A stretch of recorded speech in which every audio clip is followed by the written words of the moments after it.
पुनः सभी विद्यार्थियों का अरविंद पब्लिक स्कूल की तरफ से हार्दिक स्वागत है, अभिनंदन है। तो मेरे प्रिय बच्चों, आज के इस वीडियो में हम पढ़ने जा रहे हैं राष्ट्रपति के संकटकालीन अधिकार के बारे में। इसके पहले वीडियो में आपने पढ़ा था राष्ट्रपति की सामान्यकालीन स्थिति।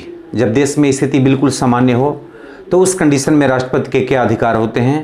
आज के वीडियो में हम पढ़ेंगे राष्ट्रपति के संकटकालीन अधिकार, यानी संकट काल में राष्ट्रपति की स्थिति क्या होती है। तो मेरे प्रिय बच्चों, जैसे संकट काल किसको कहते हैं? देश में युद्ध की स्थिति हो, देश में बाहरी आक्रमण हो, आंतरिक अशांति हो, सशस्त्र विद्रोह हो, तो ऐसी कंडीशन को हम संकट काल की स्थिति कहते हैं। इस संदर्भ में संविधान के अनुच्छेद 352 में पहले ऐसा उपबंध था, ऐसी व्यवस्था थी पहले।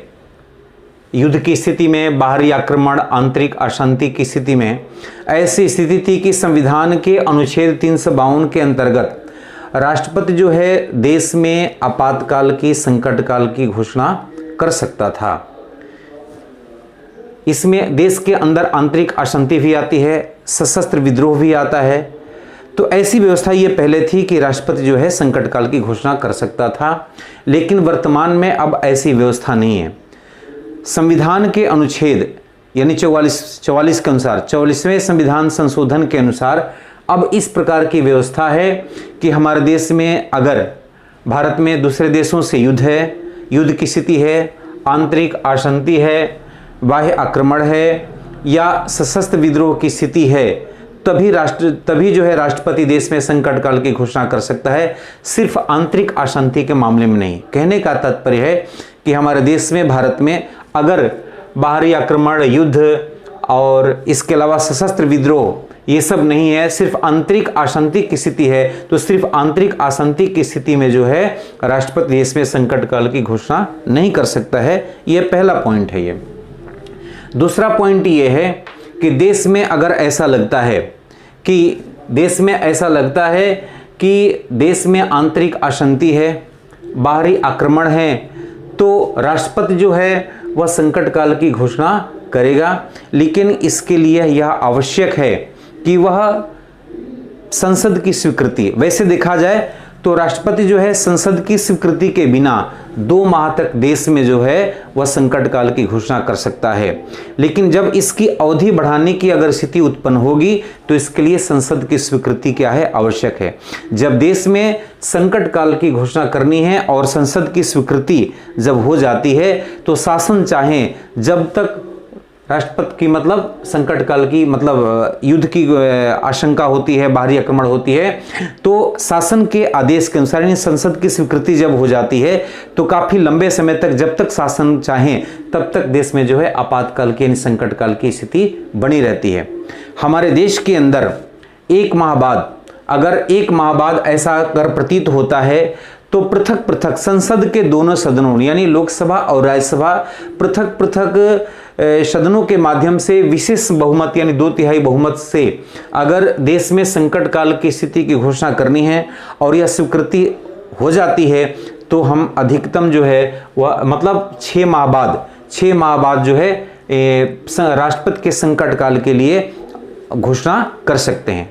दोबारा पुनः आपको बता रहा हूं मैं कि हमारे देश में ऐसा अगर प्रतीत होता है तो संसद के दोनों सदनों यानी लोकसभा और राज्यसभा के पृथक पृथक विशेष बहुमत के आधार पर, यानी कहने का मतलब दोनों सदनों में 2/3 बहुमत से अगर देश में राष्ट्रपति शासन लगाने के लिए स्वीकृति आवश्यक हो जाती है तो यह जो है 6 माह बाद क्या होगा? प्रभावी होगा।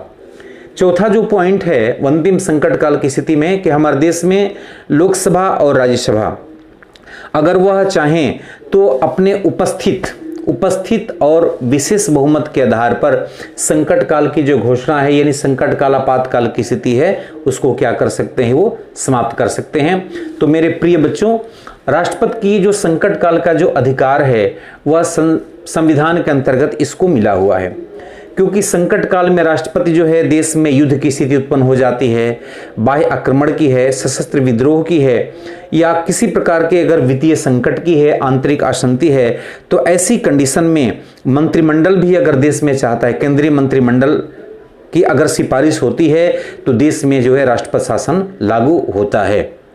उस समय पूरे देश की जो शासन की बागडोर होती है वह राष्ट्रपति के हाथ में हो जाती है।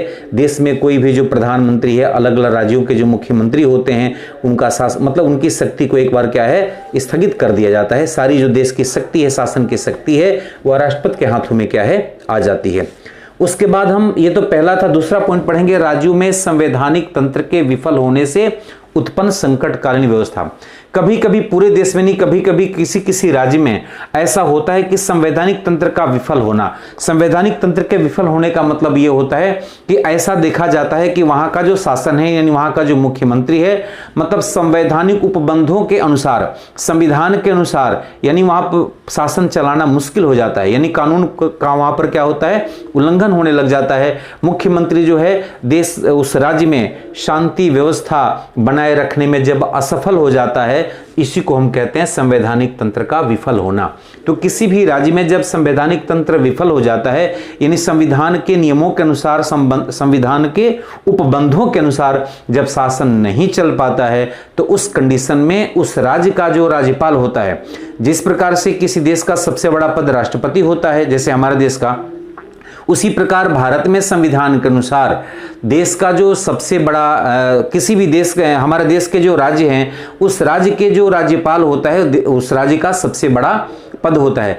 तो जिस राज्य में संवैधानिक तंत्र विफल हो जाता है और उसके संविधान के अनुसार शासन नहीं चल पाता है, तो उस राज्य का जो राज्यपाल है उस राज्य में, उस संबंधित राज्य में राष्ट्रपति को संकटकालीन यानी राष्ट्रपति शासन लागू करने के लिए क्या करता है, वो सिफारिश करता है। ऐसा जो है हमारे संविधान के अनुच्छेद 356 में लिखा गया है।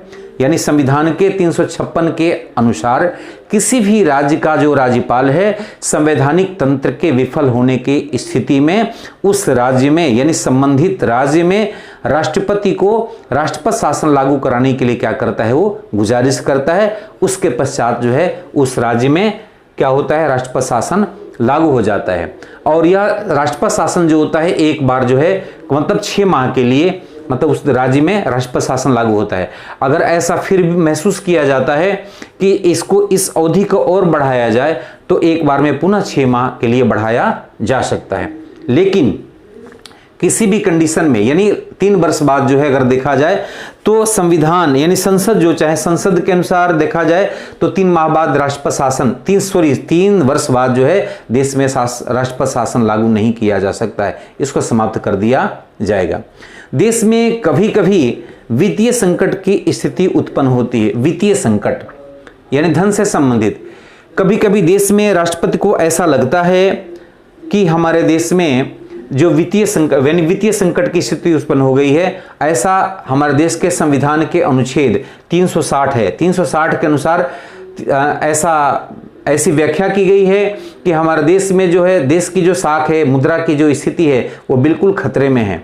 देश की जो साख है या मुद्रा की जो स्थिति है वो बिल्कुल खतरे में है। तो ऐसी स्थिति में राष्ट्रपति जो है वो देश में क्या करता है, वित्तीय संकट की घोषणा करता है। तो मेरे बच्चों आप राष्ट्रपति शासन में देखें, जैसे वर्तमान में देखा जाए हमारे देश में, तो ये जो कोरोना महामारी चली है ये भी एक प्रकार का क्या है, देश के लिए संकट है। लेकिन हमारे संसद के द्वारा या जो केंद्रीय मंत्रिमंडल के द्वारा अभी ऐसा महसूस नहीं किया जा रहा है कि राष्ट्रपति शासन लागू होना चाहिए, लेकिन इस काल को हम संकट काल भी कह सकते हैं। तो ऐसे ही कंडीशन में क्या होता है कि देश में जो है वो राष्ट्रपति शासन लागू होता है। तो वित्तीय संकट जो है वो तीसरा संकट होता है। देश के अंदर संविधान के अनुच्छेद 360 के अंतर्गत ऐसा उपबंध है, ऐसी व्यवस्था की गई है कि देश का जो वित्त है, देश का जो साख है वो खतरे में है। तो उस खतरे से उबारने के लिए राष्ट्रपति जो है देश में वित्तीय संकट की क्या करता है, घोषणा करता है। इसके बाद आज हम बच्चों पढ़ने जा रहे हैं अगला जो राष्ट्रपति के बारे में हो गया। राष्ट्रपति के बाद देश में जो दूसरा पद होता है वह होता है उपराष्ट्रपति का।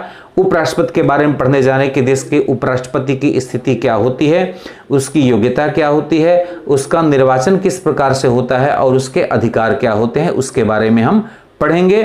तो आपको मैं बता रहा हूं हमारे देश के जो वर्तमान में उपराष्ट्रपति है उनका नाम है श्री वेंकैया नायडू, भारत के उपराष्ट्रपति हैं। इनके बारे में आज मैं आपको पुनः बताने जा रहा हूं।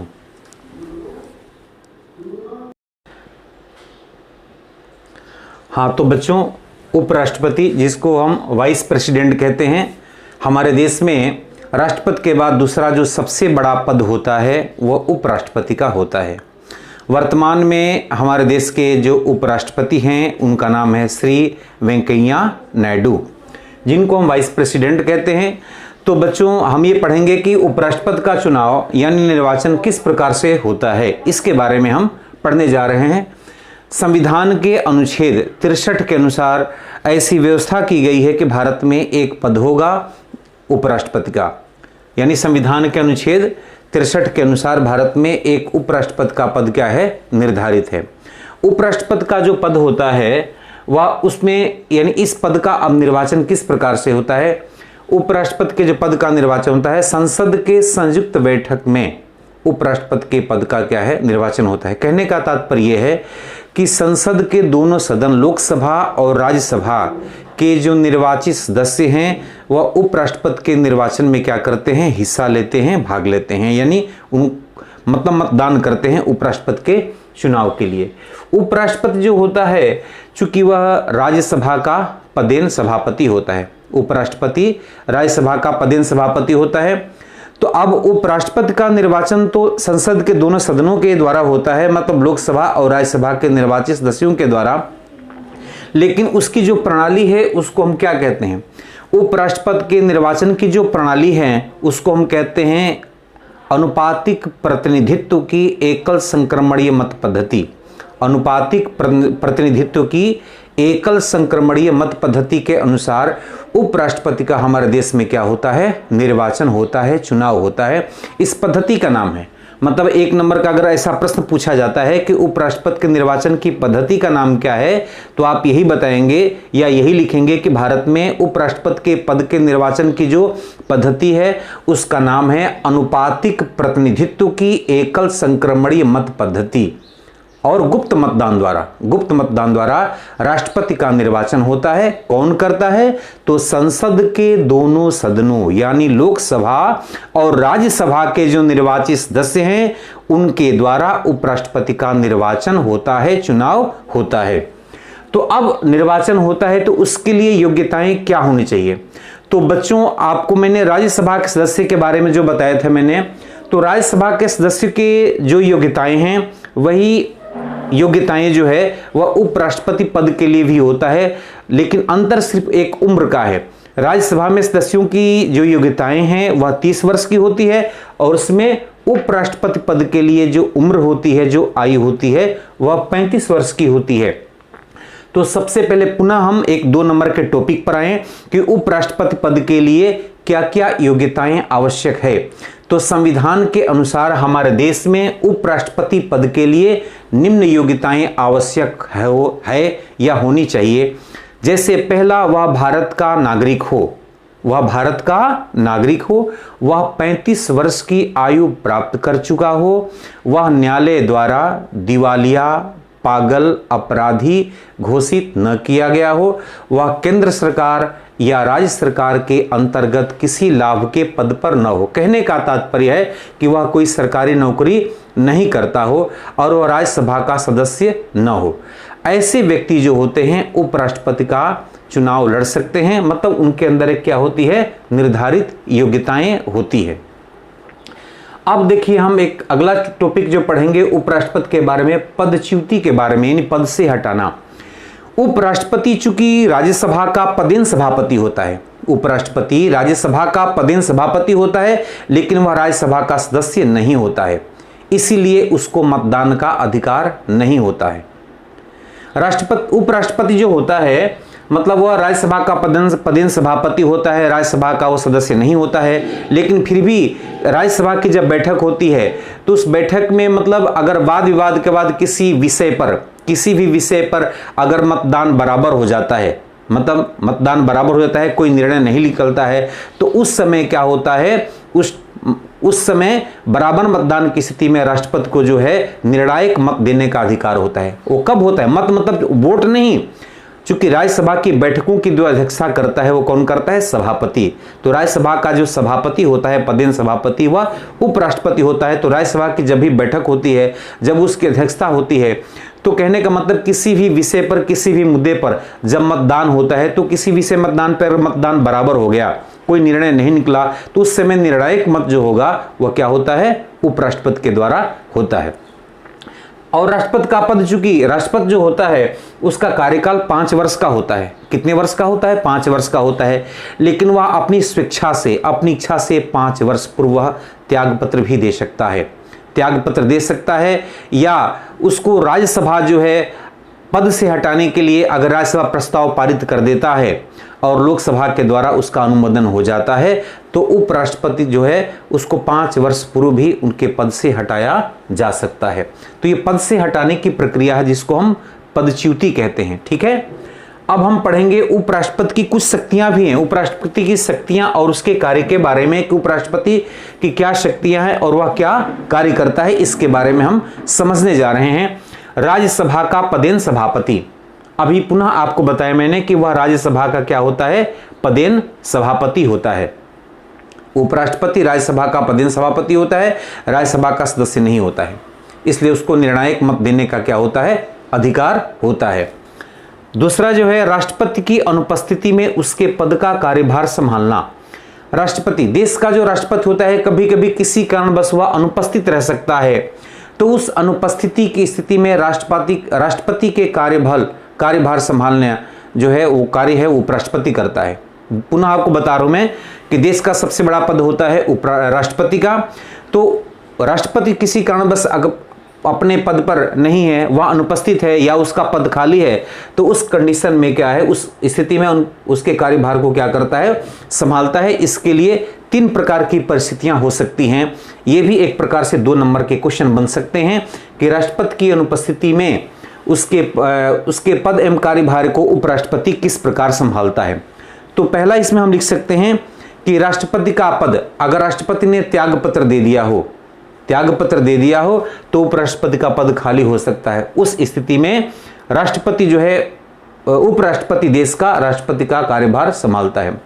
दूसरा, राष्ट्रपति के क्या है? महाभियोग लगा करके, यानी संसद के दोनों सदन के जो सदस्य हैं, महाभियोग लगा करके उसके अगर पद से हटा सकते हैं, तो उस समय भी राष्ट्रपति का पद खाली हो जाता है। तो ऐसी कंडीशन में, ऐसी स्थिति में भी क्या होता है? राष्ट्रपति का पद उपराष्ट्रपति क्या करता है? संभालता है। उसके पश्चात क्या होता है कि राष्ट्रपति जो होता है हमारे देश का, अगर राष्ट्रपति की उसके कार्यकाल यानी 5 वर्ष से पूर्व ही उसकी अगर मृत्यु हो जाती है, तो ऐसी कंडीशन में क्या होता है कि उपराष्ट्रपति उसका कार्यभार संभालता है। चौथा जो लास्ट पॉइंट है, राष्ट्रपति की अगर स्वास्थ्य यानी किसी रोग से वह ग्रसित हो गया, या वह अपना देश मतलब किसी कारण से वह विदेश यात्रा पर गए हैं, या किसी अगर रोग से वह ग्रसित हो जाते हैं, तो ऐसी स्थिति में क्या है? अनुपस्थित रहते हैं। तो उस समय जितने समय तक वह अनुपस्थित रहते हैं या जितने समय के लिए वह विदेश यात्रा गए हैं, उतने समय के लिए जो देश का उपराष्ट्रपति होता है वह राष्ट्रपति का पद क्या करता है? संभालता है। तो आज हमने पढ़ा राष्ट्रपति के बारे में कि उसका निर्वाचन कैसे होता है, उसकी योग्यताएं क्या होती है, राष्ट्रपति को किस प्रकार से पद से हटाया जा सकता है यानी पदच्युति, उपराष्ट्रपति की शक्तियां क्या है और कार्य के बारे में हमने पढ़ा। तो ये भारत के रहे उपराष्ट्रपति। तो मेरे प्रिय विद्यार्थियों, आप अरविंद पब्लिक स्कूल के इस YouTube चैनल से हमेशा ही जुड़े रहेंगे। हम हमेशा आपको नए नए टॉपिक, बोर्ड से संबंधित प्रश्न उत्तर और आपके जो भी हम जो वीडियो प्रेषित कर रहे हैं उसमें किसी प्रकार की अगर समस्या हो, जो हमारा लेक्चर है आपको समझ में नहीं आ रहा हो, तो हम विद्यालय में आपको मिलेंगे, वहाँ पर आपको आपकी समस्या का समाधान करेंगे। जैसे मैंने आपको बता दिया, मेरा जो समय है विद्यालय में कंसल्ट का समय हो 10:30 से लेकर के 11:30 बजे के बीच है। आप वहाँ पर आएँ। मैं अभी भी देख रहा हूँ कि हमारे अपने 10वीं कक्षा के जो विद्यार्थी हैं वह वीडियो से, या देखा जाए तो अपने जो भी अपने कंसल्ट करने का समय है, हम बार बार कह रहे हैं, उसके बावजूद भी आपकी अनुपस्थिति बिल्कुल कम है। मैं आपसे ये गुजारिश करता हूं कि आप अपने भविष्य को देखें, आपकी परीक्षा मार्च में होगी। तो इसको ध्यान में रखते हुए अच्छे अंक लाने के लिए आप हमेशा हमारी वीडियो से जुड़े रहें, घर पे अध्ययन करते रहें, नोट्स तैयार करते रहें। किसी भी प्रकार की अगर समस्या है तो आप विद्यालय में अवश्य आएं, हम आपको समय बता रहे हैं, उस समय पर आपको हमेशा हम मिलेंगे, आपकी समस्या का समाधान करेंगे। अगर हमारा यह वीडियो आपको अच्छा लगा हो, पसंद आया हो, तो आप इसको लाइक करें, सब्सक्राइब करें एवं अपने दोस्तों से, मित्रों से, पड़ोसियों से इसको जरूर सब्सक्राइब करें। धन्यवाद। नेक्स्ट वीडियो में फिर हम मिलेंगे। आपका हम हार्दिक स्वागत करते हैं, अभिनंदन करते हैं।